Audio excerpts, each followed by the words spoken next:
That's a mystery. It's not the biggest mystery in the world right now, but it's one of the Also, mysteries. yeah, that's right. I do kind of feel like we're avoiding talking about the thing that we actually want to talk about, but it's sort of uncomfortable because it's obviously a very serious situation, and we don't want to somehow indicate that we're into this for like gleeful reasons. Right. Yeah. You're talking about Flight 370. Yes. Which I'm confident in guessing that you've probably spent as much time on the internet the past week or so as I have, Googling things, reading stories. You conspiracies lure you in and they lure me in. And what sucks about this one, other than all the obvious reasons, is that, who knows what happened to all these people? Yes. I think this is one of those things like 10 years from now, we'll feel it'll be like anything else we talk about where you don't feel terrible about it as you're talking about it. In this case, you feel terrible, but at the same time, I'm online 4 times a day reading up what the latest. I've never, ever in my life seen a story like this. I can't remember anything close to it ever. Well, I mean, this, and I think part of what makes this such an astonishing deal is it so contradicts what we've sort of unconditionally been told by society over the last 15 years, which is that things just can't disappear anymore, that this can't happen, and that we're almost inundated with this idea that, it's a small world. That's, people love to say that, it's a small world. The world is getting smaller. But I was reading, today, what percentage of the ocean floor do you think we've explored? Oh, God. I would say one cajillionth of it. 6%. That's still not much. Of the actual ocean itself, we've explored less than 0.5%. It doesn't seem like that could happen anymore. It seems like we almost sort of have this idea that every square foot of the planet is under some level of observation, either by the military or whatever the case may be. And that clearly is not the case. What is interesting, though, you probably have heard this too, as the days went on, the theories became sort of more and more conspiratorial and complicated, and the idea of this plane following another plane under the radar and all that stuff. Well, this new theory came out today, this Chris Goodfellow theory. Have you heard this? I read it yesterday. Listen, there's not you cannot come up with a theory that I haven't read online. Just so you know, but keep going. Well, okay. Well, what is interesting is here that does this not seem like the most uncomplicated of the theories that have been sort of pushed forward? So this theory was that there's a fire in the plane. The pilot recognizes that, turns off a bunch of different things to try to contain the fire, and then does a quick 90-degree turn to try to get to the nearest airport. And then something happens, and the plane just flies straight ahead. Everybody's already passed away in the plane, and the plane flies straight ahead for the next 6 hours until it crashes. Yeah, I mean, this Chris Goodfellow guy is an old pilot. So This is kind of like the old pilot theory. He's like, one thing that they always taught us is that when things go wrong, first thing you do is you always keep track of what is the nearest place you can land. And that's true. So that's Palau, I guess, where, probably the same airport the survivor people fly into. He's like, there's this airport in Palau. It's like 13,000 feet with no obstacles, and you can land at night. So he turns left to go to that. That's the first thing he does. Then, in order to deal with the fire, he turns off the electrical equipment, which could be the cause of the fire. That's why the transponder is off. And then smoke basically overtakes the pilot, and the plane's now on autopilot, so it just flies in this direction, kind of until it hits the water. Interestingly, when I was in college at our newspaper, the guy who was the production manager, he's now a pilot for Continental. So whenever there's any kind of flight issue, I email him and ask him about, what his theories are on this. And even he is like, though, I have no idea here. It's like very weird. He said there's not one distress signal. There doesn't seem to be any kind of, until this last idea came up, every idea seemed to involve at least 3 things that were absolutely impossible, right? Well, though, I like the Goodfellow theory a lot. The one thing that it didn't cover, which seems like it's been coming out in the news reports over the last couple of days, is that the pilots pre-programmed this route into the computer, which is apparently like a 7 or an 8-step process. And the plane was following that route, which makes you think, like, let's say there's a major accident on the plane.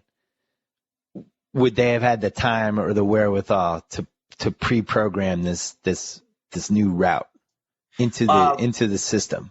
Yeah, hold on. I think I have an answer to that. I mean, maybe they did, but I don't know. I have no idea how complicated it is. Here's what my friend the pilot told me. He said, the airplane has 2 routes loaded, one active and the other not. Our airline, I guess it's Continental or whatever, keeps emergency diversion loaded in the second route so it can be copied and pasted into the active route immediately. So if there is a second route, it may have been like the emergency route that they keep.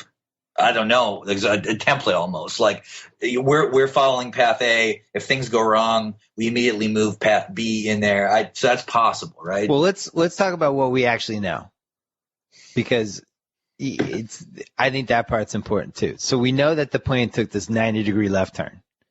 We know that it did it right after it passed these cell towers, but before it was about to hit these other kind of checkpoints that would have allowed people to track the plane. We know that it kept flying in some form because it kept sending out those little pings basically for 6 hours later. Now, what's interesting is like 2 days. I just assumed, like everybody else, that this was just a catastrophe in the air. They were going to find the plane. But then somebody on my Facebook page, like 3 days later, posted this whole conspiracy thing. And one of the things was about how the family members and friends of people on the plane were calling their phones, and the phones were ringing. And they weren't just going like straight to voicemail or whatever would happen to your phone if you were, if the plane exploded or whatever, or went in the water or whatever. Mm-hmm. And they were saying, these people, this is weird. Why are the phones ringing? The people are alive. And now I don't know if that's true, just like we don't know if it's true that the plane went 45,000 feet, just like we don't know if the report's true that it went 5,000 feet. There's all this stuff, and we don't know what's true and what's not true. And I think we learned from what happened a couple days after the Boston Marathon bombing is just because you read something online doesn't mean it's true. Yeah, but okay. So clearly the plane kept flying. I would say we can at least surmise that. That flew for how many hours, do you think?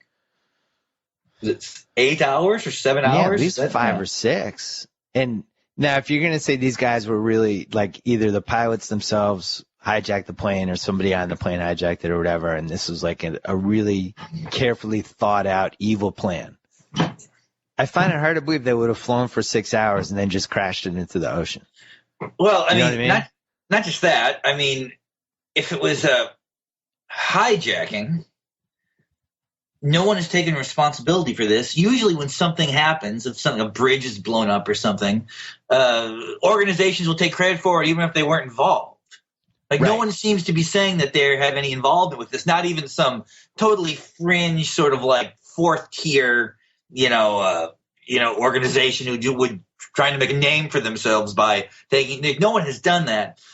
Yeah, that part's really strange to me because also, that's the best part for saying that it's not hijacked, that nobody has taken credit for this in a week and a half. Well, and also okay, so is the belief that if it was a hijacking that people want to steal this plane to then like weaponize it and use it as a is that what the thinking is that people want to because it's hard to find. I mean, I know you can't go by motive necessarily, but like it's hard to find for the motive behind what these decisions would be outside of an accident. I mean, like there was the idea of like suicide by plane, like that the pilots were depressed or something, and but even so, there's 2 of them, right? That doesn't seem reasonable to me.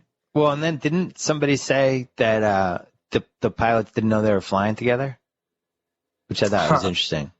I saw that on one of the channels. I may or not be watching CNN a lot to see what they talk about. It's funny, they bring these retired pilots on. These guys have to be available, right? Like they're just kind of sitting around. They have these guys that are good on TV.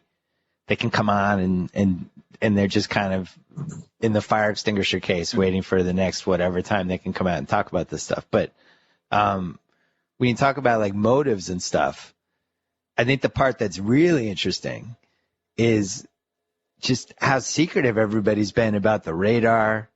The more you look at it, it just seems like it's more likely that something really funky's going on here than just there's a fire in the plane, the guy turned it left, and then it became a ghost plane. Oh, because of I don't know if that's it's more likely to me. I'm not saying it's more likely to you, but I just look at this and it's like there's so many variables that point to something fishy going on here. And I do feel like you read the stories and it does feel like they're covering up stuff. I don't feel like they've been transparent at all. Well, yeah, that's absolutely true. I mean, or if not necessarily lacking in, transparency, just bad at communication. Like the information we're getting from Malaysia doesn't seem very good. And no one seems to trust the ongoing investigation. At all. Yeah. I mean, at all. I don't know. There's just a lot of different variables. But going back to the initial thing you said, which I think is the most fascinating thing about this for me, is just that a plane can disappear in 2014 and that my car can have low jack. And I know where my car is at any time, but we don't know where a 777 is. And there's nothing we could put on a plane to chase it down. There's nothing, there's no satellite that can keep track of where everything's flying. I really thought, we could go on Google Earth and look at anybody's house, but we can't figure out where a plane is. That's the part that I'm startled by. It's like the world is big. I mean, it's just really apparently, yeah. The world is bigger than we have been sort of conditioned to believe. I think now that this in the not so distant past, the idea of knowing where a plane was at any given time would have seemed impossible to a guy in the 50s or whatever. Now in a short amount of time, it's like, well, we must know. Of course, we must know.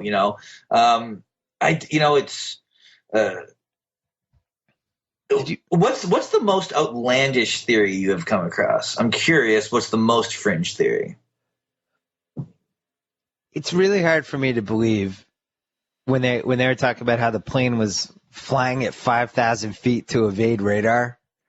That's when it got really wonky for me. And it's in the mountains and it's like just to be in a plane that's that size, that low to the ground, like going up and down, trying to avoid mountains.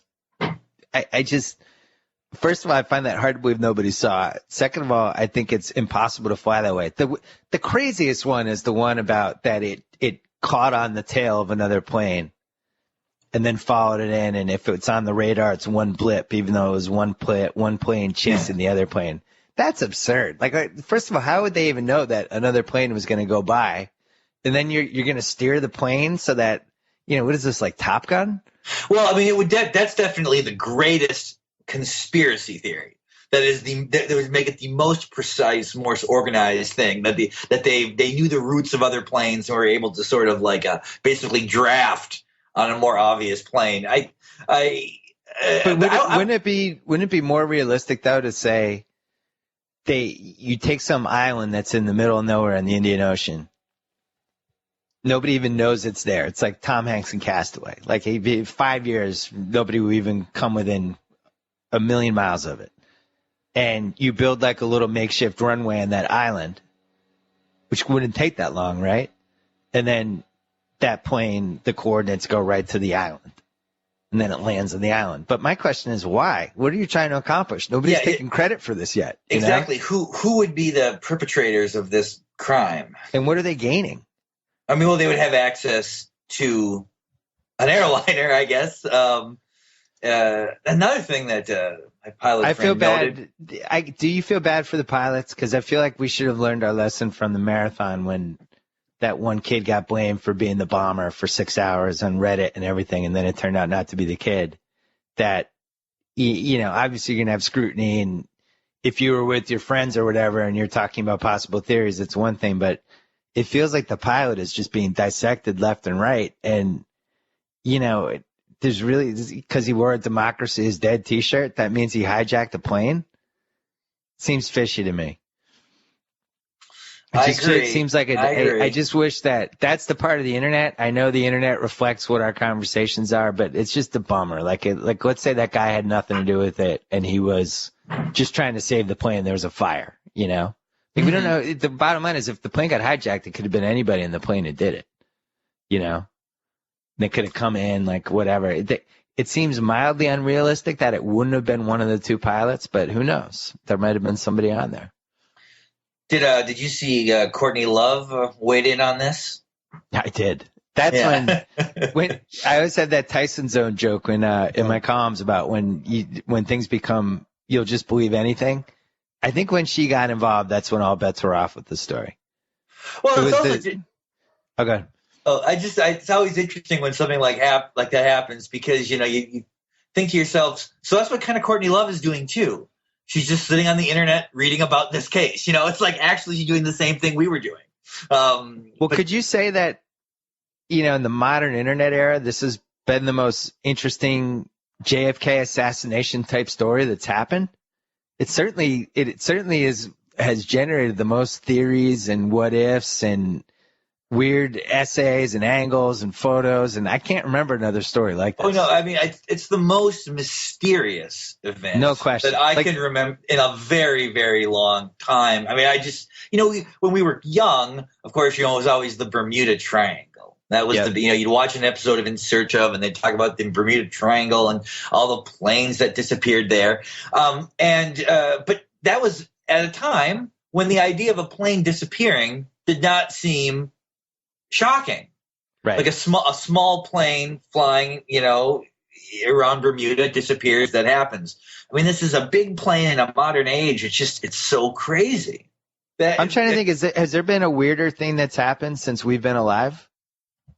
Is this the single weirdest thing that's happened?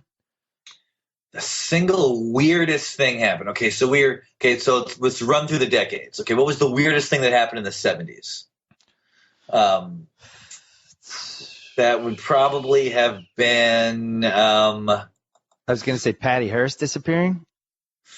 That was pretty weird, especially since she got Stockholm syndrome. That's a pretty good one. That's a pretty weird event because I think that was the dawn of the idea of like sort of real brainwashing. Okay, so then the strangest thing that happened in the 80s would have been. I would say Hinckley shooting Ronald Reagan. Well, or just Hinckley. But that was explainable. He was a nutbag, and we figured out what happened in like 10 hours. I would say, or maybe sort of associated with that, the idea of two major assassination attempts, one successful and one failing, that were partially motivated by the same novel. The fact that Lenin and Reagan's shooters had both a relationship to Catcher in the Rye is pretty crazy. That was pretty crazy. Because I think that's, you know what, the Salinger documentary that I know it got roundly criticized for some reason. I when I watched it, did you see that? Did you watch it at all? I don't know. I did not see it. Okay. I would suggest watching it simply because J.D. Salinger, if nothing else, had to have led the most interesting life of anybody in the 20th century. I mean, the things that happened to him are so weird, all the way down to like, you know, like he's dating a girl when he's like 19 and they break up and like she marries Orson Welles or gets together. Like these strange things keep happening to him. And I think, you know, like if let's say someone committed a murder and they blamed reading the book of basketball. Okay. You would you would think that's crazy, right? You'd be like, people are crazy. The world is crazy. But what if two people did that? That's an exponentially different experience then. So maybe that's one of the weirdest things I think. Well, I guess maybe weirdest isn't the right word. I guess maybe the better word is just the unsolved mystery. I mean, the JFK's assassination, which you, me, and Chris Connolly did a giant podcast about a few months ago, was the greatest unsolved mystery, I think, of the last 50 years. And now this might be, if we never find out what happened in this plane, I think this would be the great unsolved mystery of the next 50 years. Although a plane disappearing in 2014, just disappearing. Yeah.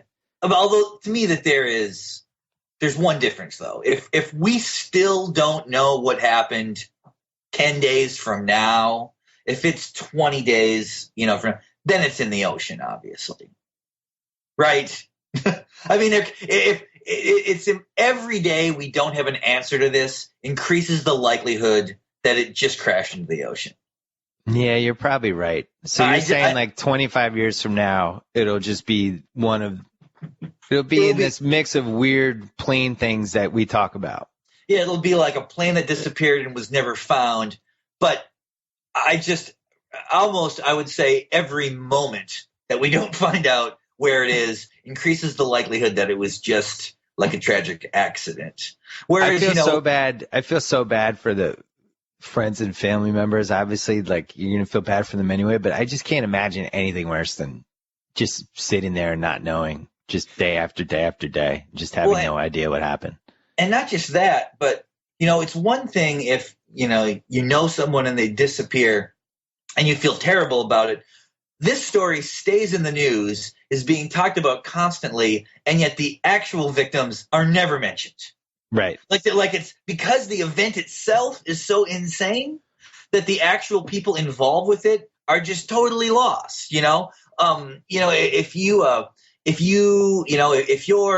If your wife just disappeared, it would be a terrible thing, and people would mourn with you, and that, but if she disappeared with like 200 other people in this mysterious way, the way, it's almost like her personal loss or your personal loss would become an afterthought to this bizarre event, And the other thing that's very strange about this whole thing is we've had a hit TV show and a hit movie based on this premise, basically.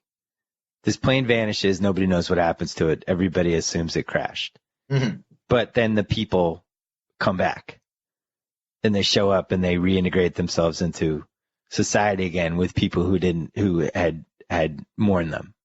And this is actually the premise of that new ABC show Resurrection too. I don't know. I don't know what to think. I mean, even somebody was saying, could they have parked three of those giant, not battleships. What do you call those things that they land on? An aircraft carrier? Yeah, 3 aircraft carriers. Could you parked like 4 of them in a row and had the plane land on that? Well, but when you land a plane on an aircraft carrier, a small plane, like a fighter plane, they have those cables and the pilot has to hit the ball and that, Right. I don't think you can do that with it. I don't think you can do that with 777, right? Because that was another weird theory people put. I also don't think that aircraft carriers have a runway that runs the length of the vessel, does it? I mean, I don't know. I'm not in the Navy. But if you slowed the plane down to a certain miles an hour, maybe. I think that it's more realistic that if this was a really carefully planned out thing, that they found some weird island and just built some makeshift runway on it.